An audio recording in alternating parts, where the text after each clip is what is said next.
Aujourd'hui, déjà, être une femme, je pense que c'est déjà un combat au quotidien, qu'on soit à Paris, à Kaboul ou à Panzi, en RDC.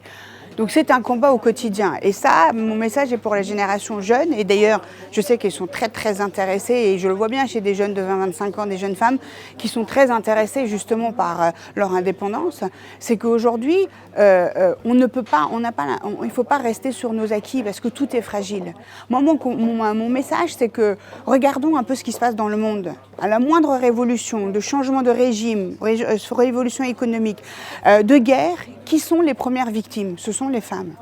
Et quand vous regardez les chiffres, les Nations Unies, ce n'est pas moi qui le donne, ce sont les organisations internationales qui donnent des chiffres pour dire plus vous donnez accès à l'éducation, au savoir, à l'indépendance économique à des femmes dans un pays, plus vous augmentez le taux de rentabilité, si on parle économie, le développement dans tous les sens, les baisses de taux de natalité, de la mortalité infantile, de la mortalité à l'accouchement.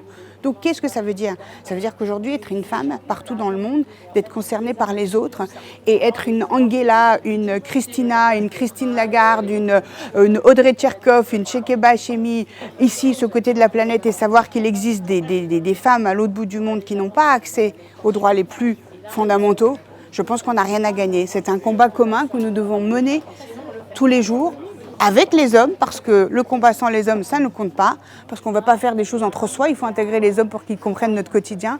Et donc c'est ça aujourd'hui d'être une femme, et c'est ça mon message, c'est que restons vigilantes chaque jour, c'est ce que je dis à ma fille de 12 ans, soyons vigilantes toutes où qu'on soit, parce que tout est fragile et qu'on peut le perdre du jour au lendemain, et on le voit bien aussi ici en Europe, et c'est un combat qu'on doit mener tout ensemble, parce que nous sommes dans un contexte de mondialisation.